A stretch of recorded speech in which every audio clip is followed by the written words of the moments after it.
Greetings everyone. நம்ம daily banking and SSC point of view current affairs questions பார்க்குறோம். இன்னைக்கு என்ன important questions இருக்குன்னு பார்ப்போம். First question, who won the candidates chess tournament in the women's category அப்படின்னு கேட்டிருக்காங்க. So candidates chess tournament எங்க நடந்திருக்கும்னா Toronto இன் Canada, ஓகேங்களா, அங்கே தான் நடந்திருக்கும். ஸோ விமென்ஸ் கேட்டகரியில் யார் வின் பண்ணியிருக்காங்க அப்படின்னு பார்த்தோம்னா சைனாவை சேர்ந்த டான் ஜாங்கி அப்படின்னு சொல்லக்கூடிய இந்த பிளேயர் தான் வந்து வின் பண்ணியிருக்காங்க, ஓகேங்களா, சைனீஸ் பிளேயராக இருக்காங்க.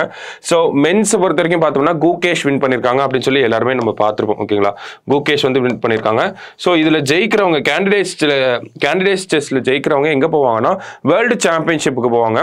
ஸோ அந்த அளவில் வேர்ல்டு சாம்பியன்ஷிப்புக்கு போன யங்கஸ்ட் பிளேயராக யார் இருக்காரு அப்படின்னு பார்த்தோம்னா குகேஷ் வந்து இருக்காங்க. 17 வயசில் வந்து இந்த ஒரு ரெக்கார்டை பண்ணியிருக்காங்க, ஓகேங்களா. ஸோ இதுக்கு முன்னாடி பெஸ்ட் என்னவா இருந்துச்சுன்னா 1984 கேரி காஸ்ப்ரோவ் அப்படிங்கிறவர் 22 வயசுல வந்து இந்த ஒரு அச்சீவ்மெண்ட் பண்ணியிருப்பாரு. கேரி காஸ்ப்ரோவ் ரஷ்யன் பிளேயரா இருந்திருப்பாரு. 1984 22 ஏஜ் அந்த டைம்ல வந்து கேண்டிடேட்ஸ் ஜெயிச்சுட்டு நமக்கு வேர்ல்டு சாம்பியன்ஷிப் போயிருப்பாரு. இப்போ குகேஷ் 17 வயசுல இந்த ஒரு அச்சீவ்மெண்ட்டை பண்ணியிருக்காரு, ஓகேவா. ஸோ அடுத்தது The Global Financial Stability Report is released by யார் ரிலீஸ் பண்ணுறாங்கன்னா இன்டர்நேஷ்னல் மானிட்டரி ஃபண்ட் தான் இந்த ஒரு ரிப்போர்ட்டை ரிலீஸ் பண்ணுறாங்க, ஓகேவா. ஸோ அடுத்தது Indian milk brand Nandini has become the sponsor of which two teams in the upcoming T20 Cricket World Cup அப்படின்னு கேட்டிருக்காங்க. So upcoming world cup T20 world cup எங்கே நடக்க போகுதுன்னா வெஸ்ட் இண்டீஸ்லையும் யூஎஸ்ஏலையும் சேர்ந்து நடக்க போகுது, சரிங்களா.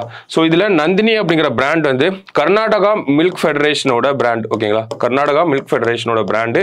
ஸோ இவங்க எந்த 2 டீமுக்கு ஸ்பான்சராக இருக்காங்க அப்படின்னு பார்த்தோம்னா ஸ்காட்லாண்ட் அண்ட் அயர்லாந்து, இந்த 2 டீமுக்கும் வந்து ஸ்பான்சராக இருக்காங்க, ஓகேவா. Scotland and Ireland.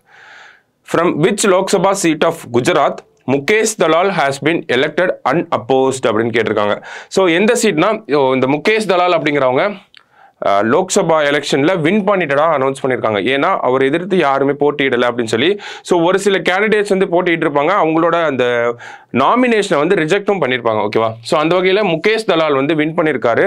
ஸோ எந்த சீட்ல இருந்து அப்படின்னு பார்த்தோம்னா சூரத் லோக்சபா கான்ஸ்டிடியூவன்சிலேருந்து வின் பண்ணியிருக்காங்க, ஓகேங்களா.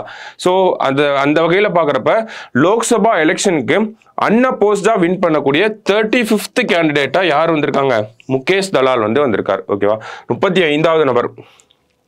அடுத்தது யுவிகால் S recently seen in news is primarily used in treatment of அப்படின்னு கேட்டிருக்காங்க. ஸோ இந்த வேக்சின் எதுக்கு யூஸ் பண்ணுறாங்க, என்ன ட்ரீட்மெண்ட்டுக்காக யூஸ் பண்ணுறாங்க அப்படின்னு கேட்டிருக்காங்க.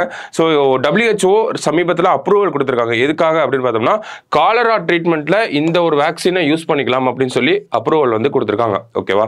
ஸோ நமக்கு சமீபத்தில் தான் மலேரியா வேக்சினும் WHO வந்து அப்ரூவல் கொடுத்துருப்பாங்க. அதை வந்து RTS அப்படின்னு சொல்கிறோம். மலேரியா வேக்சின் பேரை RTS அப்படின்னு சொல்கிறோம். காலராக்கு வந்து யுவிகால் எஸ் அப்படின்னு சொல்லி சொல்கிறாங்க, ஓகேவா. ஸோ இன்னைக்கு ப்ரிலிம்ஸ் பாயிண்ட் ஆஃப் வியூ ஒரு 5 கொஸ்டின் பார்த்துருக்கோம். நாளைக்கு இன்னொரு 5 கொஸ்டின் மீட் பண்ணலாம். தேங்க்யூ.